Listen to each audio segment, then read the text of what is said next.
Hi everyone, and welcome to this guided meditation with me, Espen Haugen.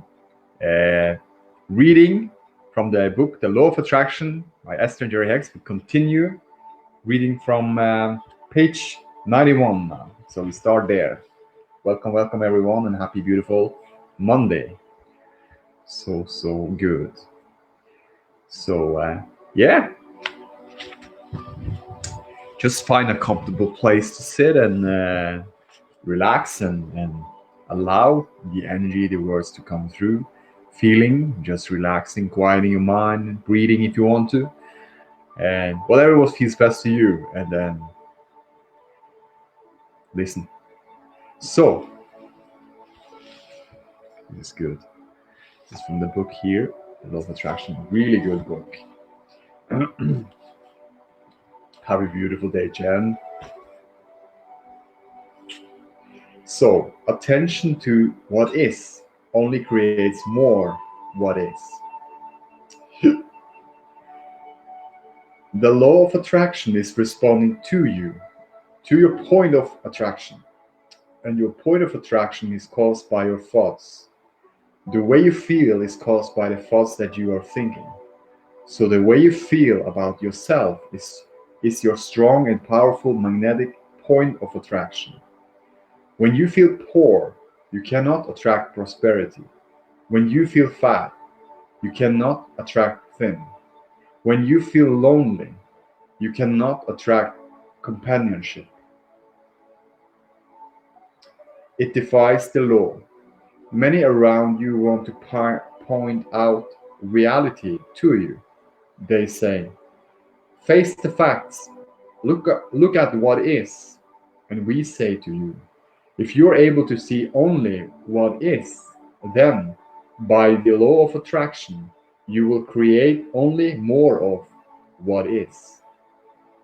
You must be able to put your thoughts beyond what is in order to attract something different or something more. Your emotional attention to what is will root you like a tree to this spot. But an emotional, happy vision of what you would like to begin attracting into your experience will bring you those changes. Much of what you are now living, you want to continue. So keep giving your attention to those things, and you will continue to hold those things in your experience. But anything that you do not want, you must take your attention from. Happy beautiful day, Chris, and happy beautiful day, Sue. So good. So, appreciation of it attracts it to me. Appreciation of it attracts it to me. Thoughts that evoke your emotion are those that most quickly affect change in your life. Thoughts that you think while feeling no emotion will maintain what is already there. And so, those things that you have already created and appreciate can be kept in your life by continuing to appreciate them. But those things that you do not yet have, that you want very soon and very much, you must give clear, conscious, deliberate, emotion-evoking thought. An extremely effective use of the creative workshop is to ponder the aspects you appreciate regarding the subject that are most important to you. Each time you revisit a subject, your attention to detail will grow stronger. And with more time and more detail, your emotion about the subject will increase. Also, utilizing the creative workshop. In this way, accomplish everything that is required for deliberate creation. For you are thinking about something that you want, and in your emotion of appreciation, you are allowing that which you desire to manifest into your experience. As you often go to your creative workshop, you will begin to notice an obvious correlation between the things you are contemplating inside your workshop and the manifestations that are showing up in your life experience. That are showing up in your life experience.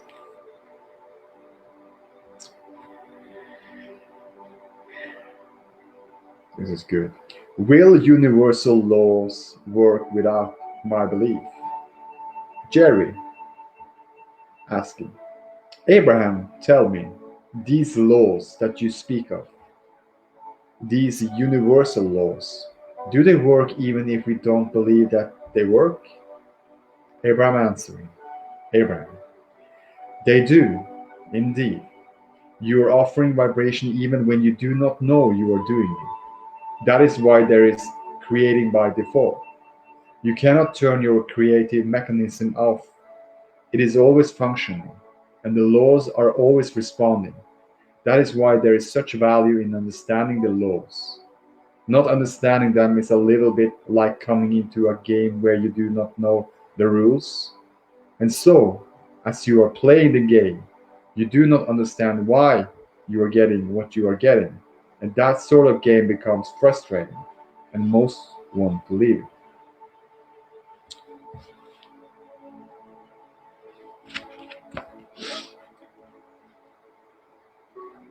How do I get how do I how do I not get what I don't want? Jerry asking. Abraham, how would you tell people how to not get what they don't want? Abraham answering. Abraham, do not think about what you do not want. Do not give thought to that which you do not want, for your attention to it attracts it.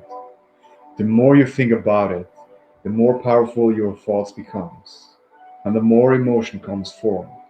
However, when you say, I'm not going to think about the subject anymore, in that moment you are still thinking about that subject. So the key is to think about something else, something that you do want, which with practice you will be able to tell by the way you feel if you are thinking about something wanted or unwanted. This civilized society seems short on joy.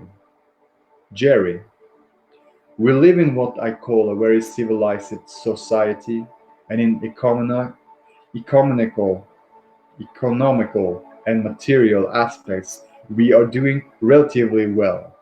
Yet, I don't see much joy in the people around me on the streets and in the businesses, and so on and so forth. Is that because of those factors that you speak about? That they have very little desire but a strong belief? Abraham. Most people offer the majority of their vibration in response to what they are observing. And so, when they observe something that makes them feel good, they feel joy.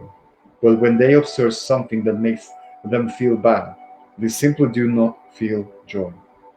And most people do not believe that they have any control over the way they feel because they cannot manage to gain control over the conditions to which they are having these feeling responses.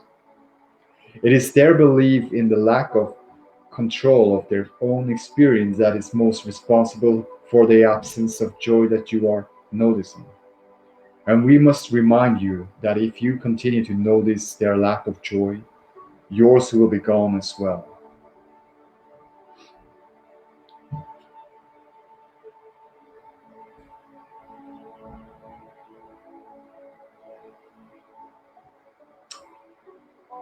Hi, Marianne. Good. I want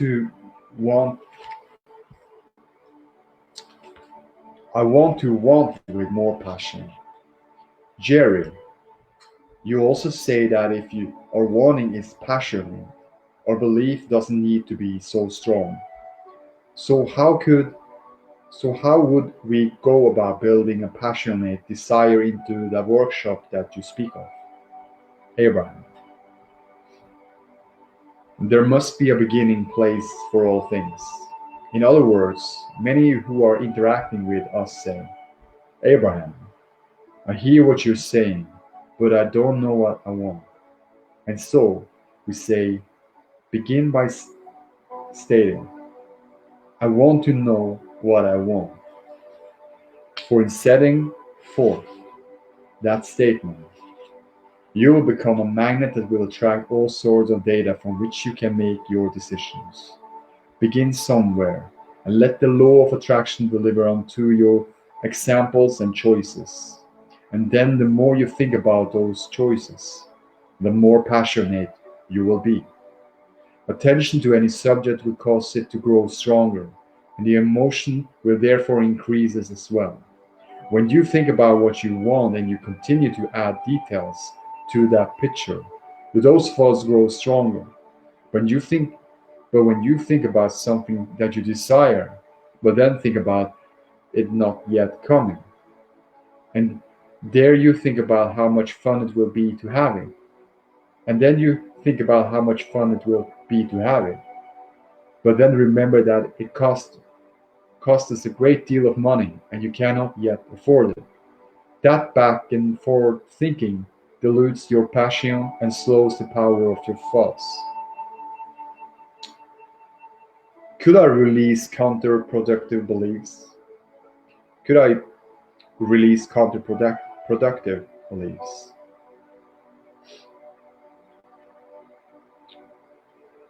Jerry, could people create in one particular desired direction even though they've been led to believe by others that they're destined to create in a different direction? Abraham, if their wanting is enough, they could.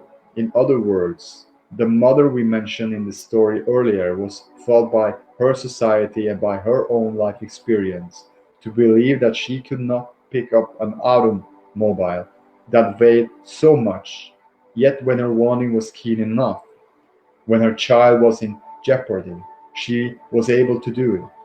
And so, if the wanting is great enough, beliefs can be overridden. Beliefs are very powerful and they are slow to change, but they can be changed. As you continue to reach for better and better feeling thoughts, you will find them and activate them, and the law of attraction will respond to them. And in time, your new life will reflect those changes in thought. If you hold to the idea that you can only believe the things that are currently based in factual evidence, then nothing can change for you. But when you understand that the refocusing of thought and the response of the law of attraction to the new thought will bring new evidence, then you understand the power of deliberate creation. Can past beliefs affect my current life? Jerry, are there any thoughts or beliefs from any of our past lives that are still creating or capable of creating circumstances in our current physical experience? Abraham, you are continually expanding being, and your inner being is the culmination of all that you have lived. Your inner being not only believes, but knows the worthiness and value of your being. So as you choose thoughts that are in agreement with those of your inner being, you feel the clarity of that knowledge. However, the details of any past physical experience do not affect you in this physical experience. There is much confusion about that, and it comes largely because there are those who do not want to accept that they are the creator of their own experience. They say, I'm fat in this life experience because I starved to death in the last. And we say, there is nothing from past life experience that is influencing that which you are doing now, unless in some way you have become aware of it and are now giving it your attention. Yes. So that's it. So love you guys so much. Thanks for being here, listening with your own alignment and moving forward in the newness of all that is. always more to come. And yeah, see you tomorrow. Namaste. Happy day.